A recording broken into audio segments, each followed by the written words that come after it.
Lígia Zottini, ela é especialista em economia de futuro, especialista em cenários de futuro, também fala muito sobre soft economy. Ela é pesquisadora, fundadora do Voices, colunista da Você S.A., tem 2 TEDx no currículo. Ela é, senhoras e senhores, Lígia Zottini. Boa Amor, noite. Tudo bom, Anela? Uma arrase, se felicidade divirta, imensa. Obrigada. curta Bom, muito, meu amor. muito. Bom, é uma honra estar aqui, né? O convite de Aiela é um bate-sinal. É a minha segunda participação dentro do QQSU e a primeira foi paixão, o primeiro unicórnio, né? A hora que a gente percebe todo o ecossistema e o impacto que tem uma proposta dessa, enfim, eu me cantei e onde ele mandar o bate-sinal eu tô. Então aqui é dessa forma que eu tô aqui hoje. Bom, eu vou começar falando, abrindo o tema da noite, né, que é sobre essas novas economias e como elas foram aceleradas nessa pandemia.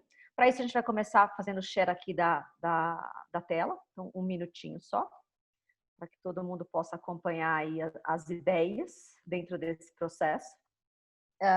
O objetivo é poder, em 20 minutos, trazer as principais highlights, os principais encontros que a gente teve dentro da pesquisa de cenários futuros e, principalmente, entender, botar todo mundo na mesma página do que seriam essas novas tecnologias, essas novas economias e, a partir daí, a gente poder traçar alguns cenários, que é muito mais um exercício de reflexão do que de cenários, dado a tamanha inconsistência do que a gente vive atualmente dentro de uma pandemia global.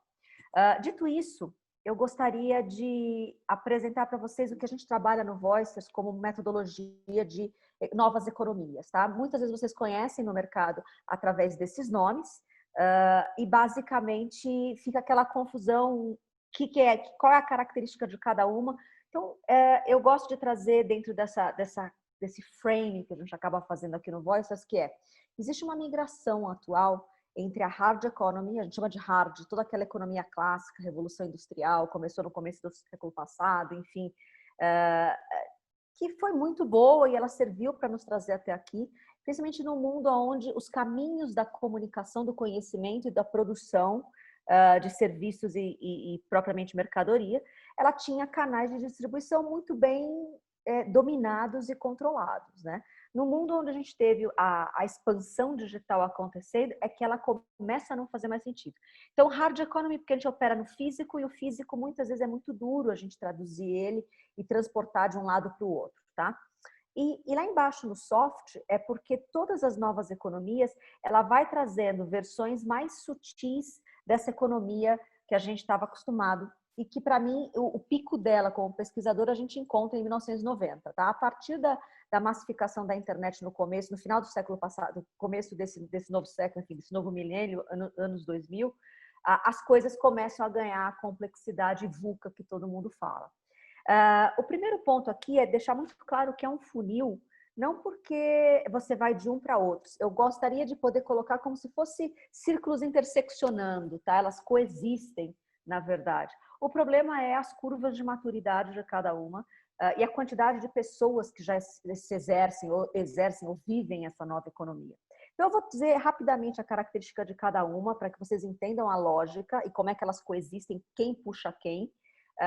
Mas o objetivo é dizer que não existe uma importância, não é que você vai através desse funil e chega lá embaixo na soft economy. A soft economy é o conjunto dessas economias todas operando em maturidade. Então, como eu disse, a economia digital ela veio a partir de 2000, e esse 2000 trouxe a internet ainda não madura, as primeiras bolhas, aquilo que eles queriam que nós estivéssemos vivendo em 2000, acho que nós conseguimos em 2012, tá? Que é quando vem os celulares inteligentes e ele consegue conectar humano a humano através de necessidades básicas e não básicas, ou seja, eu quase transmito pensamento instantaneamente. Penso, digito, fotografo, enfim, filmo e mando para a pessoa do outro lugar. Em 3 movimentos eu transporto a minha vontade, o meu pensamento dentro dessas maquininhas inteligentes. Foi daí que explodiu todos os negócios digitais. Não tem 10 anos ainda essa possibilidade e olha a quantidade de unicórnios que nasceram dentro dessa possibilidade de juntar humanos de um lado e humanos do outro e essa máquina inteligente conectando a gente, que é o tal do smartphone com pacote de dados.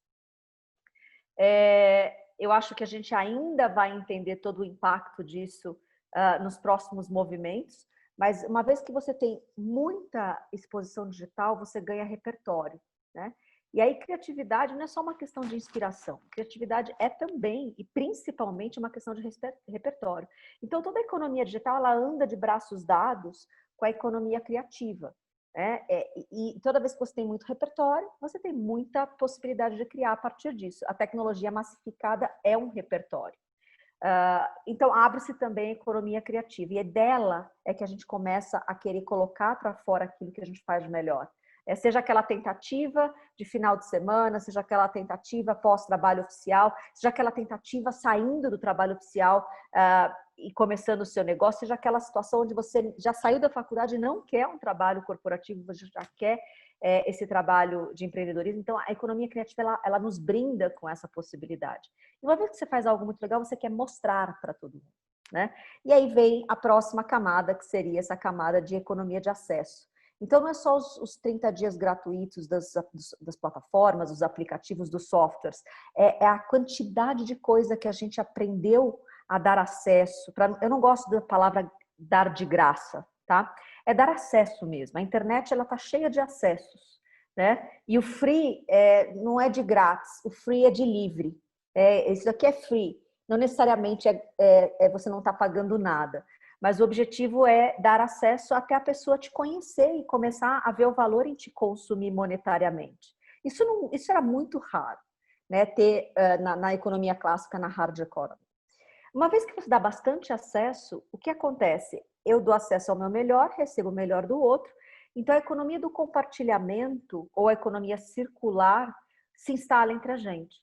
Muita coisa da posse, ela deixa de existir por conta desse paradigma. Uma vez que eu compartilho bastante, seja a minha casa, através de uma plataforma enfim, de locação de casas por final de semana ou por períodos, seja o meu carro através dos aplicativos de mobilidade, na verdade, tem um nível de cuidado mais sutil do que aquele que, quando eu entrava, talvez, no táxi oficial da cidade ou naquele hotel da grande rede. Não é que a gente não cuidava daquilo, mas todo mundo que já passou por essa experiência sabe que tem algo que você não explica, que é diferente entrar em um do que entrar no outro, e aquilo te leva ao mesmo lugar. Então, essa economia do cuidado significa que a gente está aprendendo a lidar melhor com esse lugar comum, uma vez que ele é compartilhado. E aí, automaticamente, depois de muito cuidado, a economia da confiança nasce. Então, assim, a confiança não nasce só das estrelinhas que eu dou lá, dando rating na compra, ou no motorista, ou no aplicativo. A estrelinha nasce, ou melhor, a confiança nasce das pessoas entendendo a dinâmica de todas essas economias, para onde elas estão indo. Então, não se engane, o mesmo nome que está na economia é a característica que a pessoa já atingiu. Não tem economia digital se a pessoa não é digital. Por isso que tantas empresas sofrem na transformação digital. Porque eu contratei o melhor estrategista de transformação digital do planeta, mas a empresa não tem a cultura implementada. Então, ela vai sofrer muito até ela entender que não é uma pessoa que faz transformação digital numa organização. A organização ela precisa se adaptar e se transformar e ganhar essa característica digital. Então, a pessoa é digital, a pessoa é criativa, a pessoa é acessível. E aqui é o grande pulo, tá? Por que eu coloquei em funil? Basicamente, a gente está a 60% dos trabalhos estavam todos divididos antes da pandemia entre hardware, digital e criativo. A gente esbarrava e parava na economia do acesso. Não é porque eu não sei dar 30 dias gratuitos no software, ou porque na verdade a gente não está acostumado a ser acessível. O paradigma daquela antiga economia, ele tem muita coisa de paradoxal entre a nova economia, que é a software. E uma delas eu fui ensinada a competir enlouquecidamente, ao meu competidor ser meu inimigo, aquela coisa de eu ter que guardar o know-how e guardar a coisa toda para que o outro não viesse. Nesse mundo novo, das novas economias que vocês estão inseridos aqui, o nome disso tudo é que quer ser um unicórnio. Então, o unicórnio, ele trabalha com acessibilidade, ele trabalha com pessoas acessíveis, com pessoas que compartilham, com pessoas que cuidam, ou seja, são transparentes naquilo que estão fazendo. E a confiança nesses novos negócios é a base, né, de tudo que essas empresas novas que acabam hackeando o sistema antigo faz, né? E aí houve uma separação da característica das pessoas que operam e consomem das empresas de nova economia e talvez das pessoas que tenham sobrado nessa antiga economia, nessa economia mais dura. Não é incomum, e eu gosto muito de escutar os negócios novos que nascem nessas novas, os negócios digitais, os criativos, de acessos, de confiança, os que têm tudo isso já muito maduro dentro, porque eles atingem, na mesma indústria, uma camada de pessoas mais sutis, mais leves. Né? Dou exemplos, por exemplo, quando você vai num grande banco, né, clássico, e você vai num banco digital, você percebe que toda uma parte desburocratizada já opera nessa novo negócio, nesse novo banco digital. Mas que no final, se ele é bem implementado, aquilo que mais opera é a confiança, talvez, nesses novos bancos ser maior do que aquela que a gente tem nos bancos clássicos, entendeu? É muito comum a divisão de quem consome empresas de nova economia ser a característica de pessoas mais leves, que elas querem menos disputas e burocracias e elas querem mais transparência e elas vão ser parceiras dessas marcas. Então, é um pouco de divisão de mundos, não só de economia. Eu acho que se eu tivesse que acabar aqui, a fala eu acabaria e esse é o slide que a gente deveria tá lembrando, tá? Principalmente quando vocês vão numa jornada de criar ou acelerar um empreendimento dentro desse universo de unicórnios. Mas, de uma forma geral, ninguém pula do hard para o soft. Toda a economia tem 4 grandes áreas, que é infraestrutura, modelos financeiros, conhecimento e relações, tá? Então, como eu não pulo do hard para o soft, e o hard não é vilão, temos que tocar fogo em tudo que é hard, não é isso. Existe um equilíbrio de cada natureza de negócios, que esse é o tipo de coisa que quando a gente for lá para o workshop eu vou conseguir entrar, a gente tem uma série de assessments e questionários e mapas e metodologias para eu aplicar em vocês, para saber onde vocês estão como pessoa, nesse mapa de migração e onde de repente a empresa de vocês pode estar, a gente pode fazer alguns desses testes para saber. Mas no final, quando você faz o seu mapa de migração, de transição, ele é mais ou menos esse exemplo aqui. Tem xizinhos para um lado dentro da hard economy, tem xizinhos já para o outro dentro da soft economy. Hard economy por hard economy, se você está 100% nela, algo em você precisa ser acessado, tá? Precisa ser exposto a repertórios novos para que não funciona mais operar 100% na hard economy. Mas também não funciona para muitas indústrias e para muitas empresas e para muitos negócios operar 100% em soft economy. Soft economy é uma estrutura totalmente digitalizada e leve, e fora talvez de algumas legislações que a gente está acostumado. Não é para todo mundo, entendeu? Então, eu acho que os mapas eles precisam ter essa característica. Dito isso, me pediram para falar como é que todas essas novas economias estão se preparando para passar pela pandemia e o que já foi modificado, acelerado e trabalhado dentro delas, tá? Então, o que eu posso fazer com vocês aqui é levantar alguns tópicos e alguns highlights para deixar de reflexão e aí a gente aprofundar no workshop do dia 11, tá bom? O primeiro do hard para o soft, o que a gente observou nesses praticamente 100 dias de pandemia foi que quanto mais hard economy a empresa estava, mais dura foi ou será a curva de reinvenção. Todos nós fomos convidados a se reinventar. E essas empresas sofreram muito, tá? Eu acompanhei de perto muitas delas, eu fiz muitos trabalhos, muitas lives, muitas entrevistas, eu aproveitei mesmo o meu lado pesquisadora, já que não tinha muito o que se fazer nesse período, para poder entrar no universo delas. Então, economicamente, o convite foi para rever esses excessos, né? O mundo físico, praticamente empresas que só trabalhavam no mundo físico, que nunca tinha feito home office, que nunca tinha feito trabalho remoto, que nunca tinha vendido nada na internet, nem o serviço, nem o produto, nem absolutamente nada. Pessoas que nunca tinham consumido direito, fez suas primeiras compras digitais, principalmente de alimentos. Então, assim, houve um rever de excessos e houve um reinventar de modelos, tá? E isso aconteceu também no indivíduo. Parece que as pessoas iam sair enlouquecidas no primeiro momento da quarentena para poder rever seus negócios. E qual não foi a surpresa como pesquisadora que eu vi que as pessoas começaram a rever os seus profissionais primeiro, as suas pessoas primeiro. Então, rever excessos pessoais, reinventar suas relações, né? Tudo isso estava nesse processo de migração de software para hard, que no que a gente estava esperando era que nos próximos 5 a 10 anos as coisas fossem se instalando, principalmente na camada digital, que eu falei para vocês da economia digital e da economia criativa, e a economia digital sofreu. O que ia acontecer nos próximos 5 anos com a maioria das empresas aconteceu agora em 100 dias. Isso é um impacto que a gente está começando a ver ser traduzido nas principais manchetes. Por exemplo, a capa da Veja São Paulo essa semana, avisando e informando a quantidade de empresas que estão se movendo de endereços famosos por nova economia, como aqui em São Paulo, a Faria Lima, né? Que era uma rua onde a maioria das novas empresas, Google, Facebook, Twitter, XP, estavam todos instalados e está havendo uma reorganização, empresas saindo, empresas não voltando agora, provavelmente ficando em casa até que a vacina seja reinventada. Então, como é que vai ser o impacto desse processo, né? O hard para o soft, quanto mais no hard você tiver ou você estava, mais desafiador foi, tá bom? Bom, o segundo ponto foi um teste enorme em relação à economia digital, criativa e de acesso, que foi os 3 primeiros pontos, tá? Por que eu chamo a atenção desses 3? Porque a gente aprendeu massivamente a usar ferramentas de produtividade e conteúdos, principalmente à distância, que mostrou para todo mundo, jogou na cara de todo mundo o quanto móvel, remoto, produtivo, flexível, criativo e menos industrial nós já poderíamos ser. Eu, com todo o meu trabalho, faz 3 anos que eu tenho muito material. Se você digitar Lígia Zottini ou Voice, vocês vão ver que tem muito material de acesso, mas eu não tinha nenhum produto digital.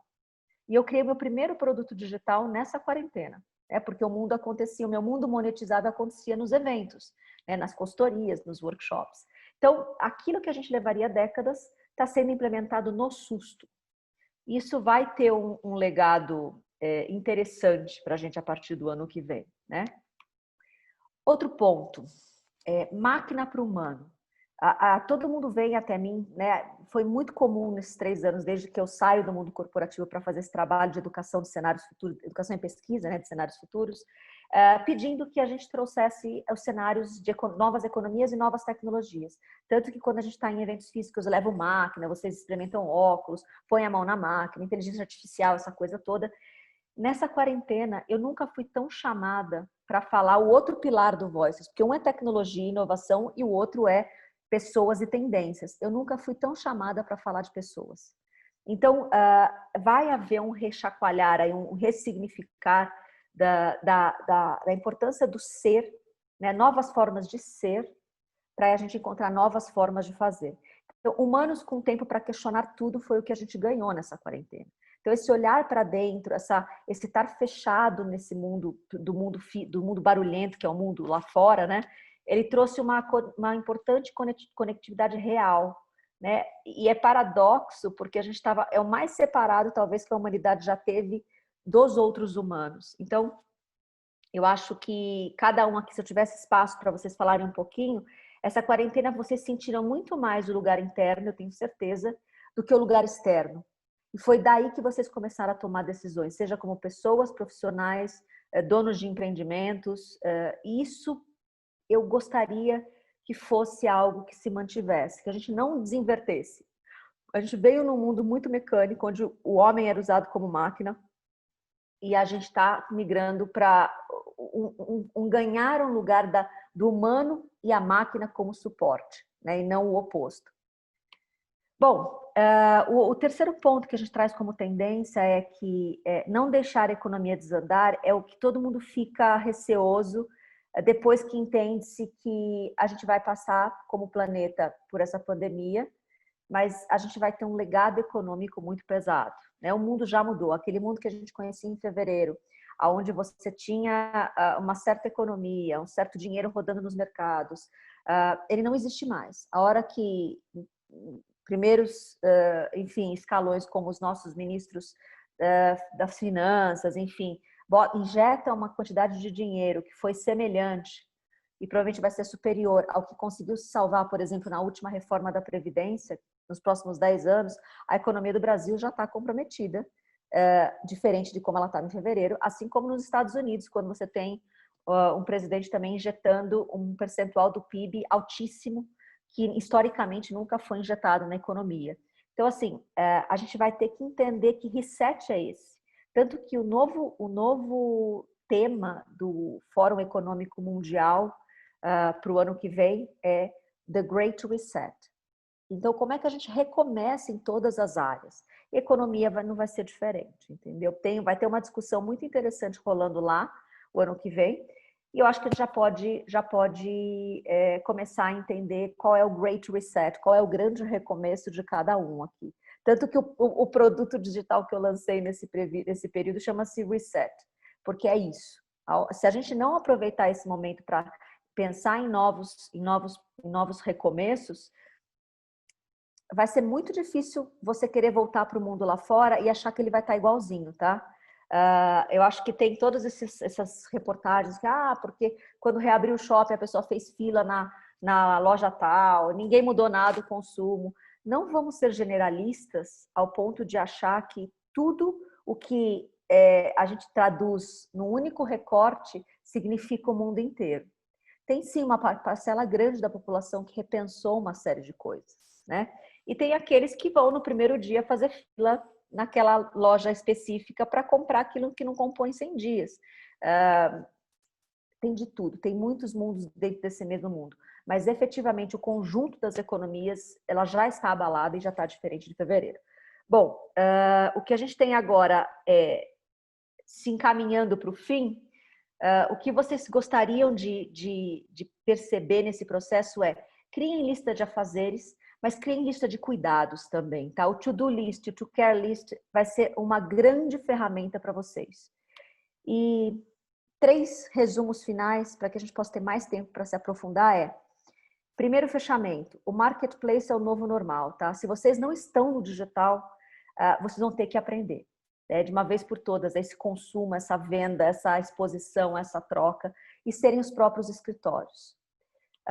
O segundo nesse mundo tão confuso de cenários tão incertos que ninguém sabe, os grandes governos, as grandes referências, os grandes cientistas, ninguém consegue te dar absolutamente nada. Pratiquem aquilo que... Eu estou num ambiente de empreendedor e ele funciona bem, tá? Quando eu falo de intuição. Porque todo empreendedor tem essa coisa da intuição forte. Confie na intuição de vocês. No mundo onde tem muita bagunça de informações, pratiquem a visão no negócio de vocês, baseado nessa tecnologia que é o corpo humano, que acaba dando para vocês intuições importantes. E aí vocês entram no poder do fluxo, que é outro tipo de tema que a gente também vai falar bastante no workshop, tá? E o terceiro o digital vai ser de uma vez por todas, na cabeça de todo mundo, acesso. E o presencial vai ser realmente a parte mais valiosa e valorosa das nossas relações. Ninguém mais vai questionar se o digital vai substituir o físico. Não vai. Tudo que a gente tem agora é o digital, a gente não vê a hora de voltar no mundo físico. Então, que vocês possam ter esse lugar de referência e ressignifiquem o peso das coisas, tá bom? Acho que esse era o meu recado para hoje e eu fico muito feliz de ter conseguido estar aqui com vocês nessa versão digital do QQSO. Lígia, sua maravilhosa. Fica aí ainda, amor, fica aí. Porque, lindona, eu quero agradecer demais a sua prosa, né? São 20 minutos, é muito shot, mas dá para entender porque você foi convidada para fazer 2 TEDx, né? Porque realmente, amiga, você traz temas e uma profundidade, mesmo num espaço tão curto de tempo, que é mega importante.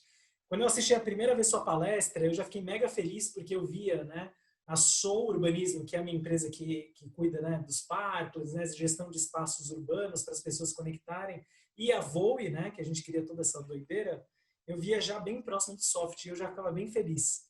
E você conheceu o nosso espaço, né, que é a Casa Soul, onde é um coworking, um co-living, é tudo em um lugar só, e te trago novas, indo nessa linha do mais soft economy, das mudanças, de pensar realmente nas pessoas e um pouco menos nos espaços, né? Nós mudaremos, amiga, então nós mudaremos todo o nosso jeito de fazer, de acontecer. A Voe vai ficar 100% online digital, ou seja, para as próximas vagas abertas da Voe Sem Asas, quem for de Manaus, quem for de Alagoas, Bahia, quem for de Santa Catarina, de onde for, podem se inscrever, porque a Voe vai ser 100% online, tá? A não ser nossos eventos e entregas, né, presenciais. Aí a gente tem que trazer todo mundo para estar junto, né? Boa. Mas essa é uma primeira grande mudança que a gente fez, que vem muito da sua linha e do que você nos inspira, tá? De mudanças, né, no mindset, na cultura, tudo mais. E também a Soul, ela como tem os espaços físicos, a manutenção é importante e tudo mais, mas a gente também está reduzindo espaço para ficar só com o fundamental. 50% do nosso time vai ficar presencial nas operações e 50% à distância também. Então, olha aí, mais um dos seus pupilos aí, né? Dos seus cases. Lígia, amor, super obrigado. Gestante maravilhosa. Está com quantos meses, Lígia?